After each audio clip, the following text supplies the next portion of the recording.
চোরটা চোরটা ডিমরিয়া ডিমরিয়া রে চোরটা চোরটা। আপনারা দেখছেন আদর্শ তিতুমির পত্রিকার সঙ্গে রয়েছি আমি ধৃতরাষ্ট্র।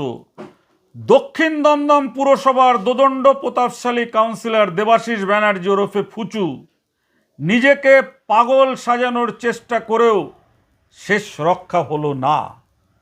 ভাবতে পারছেন যে ফুচু একসময় ট্যাক্সির ড্রাইভার ছিলেন, দক্ষিণ দমদম 15 নম্বর পুরসভার কাউন্সিলর, বিশাল প্রাসাদোপম বাড়ি, বাড়িতে বাগান, কি নেই, ট্যাক্সির ড্রাইভার থেকে কোটিপতি কিভাবে হলেন আপনারা জানতে চান? পাগল সেজেও শেষ রক্ষা হলো না। দুর্নীতির দায়ে গ্রেপ্তার প্রাক্তন শিক্ষামন্ত্রী ব্রাত্য বসুর ঘনিষ্ঠ কাউন্সিলর। হ্যাঁ, এই যে যার ছবি ভিডিও তুলে নিয়ে এসছেন আমাদের ক্রাইম রিপোর্টার সুরেন্দ্র কুমার সিং, যাকে নাগেরবাজার থানার পুলিশ নাগেরবাজার এলাকায় ঘোরাচ্ছেন, তার নামই হচ্ছে দেবাশিস ব্যানার্জি ওরফে ফুচু। তিনি ছিলেন একেবারে ব্রাত্য বসুর নেওটা। সমস্ত তোলাবাজির কাজ তিনি করতেন। সামান্য ট্যাক্সির ড্রাইভার থেকে কোটি কোটি টাকার মালিক আজ তিনি। এবং তিনি নিজে গ্রেপ্তার হওয়ার পরে ভেবেছিলেন সব জায়গার যখন নেতাদের দুর্নীতিগ্রস্ত চুরি করার দায়ে নেতাদের যখন সেই ঘটনার পুনর্নির্মাণ করার জন্য এলাকায় এলাকায় ঘোরানো হচ্ছে, তিনি ভেবেছিলেন পাগল সেজে নিস্তার পাবেন। হাসপাতালে যখন তাকে চিকিৎসার জন্য নিয়ে যাওয়া হয়েছে, সেখানে গিয়ে চিকিৎসকদের মারতে যাচ্ছে, নার্সদের মারতে যাচ্ছে অভিনয়। কিন্তু তার সেই অভিনয় আসলে কাজে আসলো না, তাকে ঘোরানোই হলো। কেন ঘোরানো হলো? কোটি কোটি টাকার মালিক প্রাসাদোপম বাড়ি, নাগেরবাজার থানা একসময় যার বৈঠকখানা ছিল, এই দোদণ্ড প্রতাপশালী দমদমের কাউন্সিলর, তিনি পারলেন না কেন? তার অভিনয়টা ধরে ফেললেন কে? নাগেরবাজার থানার দক্ষ ইন্সপেক্টর সুমিত বৈদ্য। দুর্নীতির অভিযোগে নাগেরবাজার থানার হাতে অনেকদিন আগেই গ্রেপ্তার হয়ে আদালতের নির্দেশে পুলিশ হেফাজতে রয়েছে সে।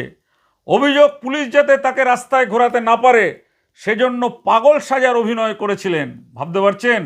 যখন ট্যাক্সির ড্রাইভার থেকে টাকা রোজগার করছেন মন্ত্রীর নাম করে, সেই সময় মনে ছিল না? যখন নাগেরবাজার থানায় এসে নিজের বৈঠকখানা মনে করতেন, থানার ওসির চেয়ারে গিয়ে বসতেন, তখন মনে ছিল না? এখন পাগল সাজতে চাইছেন? কোথায় আপনার নেতা ব্রাত্য বসু, শিক্ষামন্ত্রী? চাকরি চুরির দুর্নীতি যার বিরুদ্ধে রয়েছে, তিনি এখন কোথায়? তাকে তো দেখা যাচ্ছে না। তিনি এখন মমতার তৃণমূল ছেড়ে আর এক তৃণমূলে গিয়ে নাম লিখিয়েছেন। আমরা ধন্যবাদ জানাতে চাই নাগেরবাজার থানার দুদে আইসি সুমিত বৈদ্য, কাউন্সিলরের এই অভিনয় ধরে ফেলার জন্য। অবশেষে ঘটনার পুনর্নির্মাণ করাতে কাউন্সিলরকে নিয়ে বিভিন্ন রাস্তায় ঘোরানো হয়। ওঠে চোর চোর স্লোগান, বলবেই লোকে। চোরটা চোরটা ডিমরিয়া ডিমরিয়া রে চোরটা চোরটা চোরটা চোরটা ডিমরিয়া ডিমরিয়া রে চোরটা চোরটা।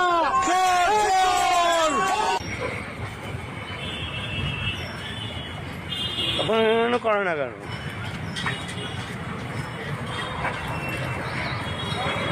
এই যে পুজো চোর যাচ্ছে, প্রচুর চোর।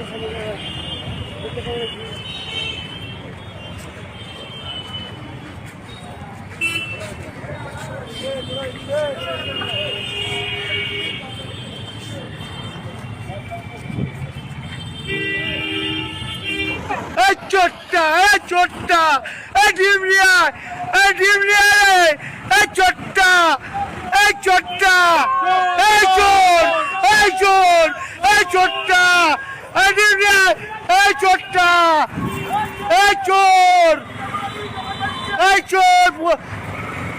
তোলা আমার চোর, তোলা আমার চোর, এখনো উত্তম দোকানটা ছাড়িনি।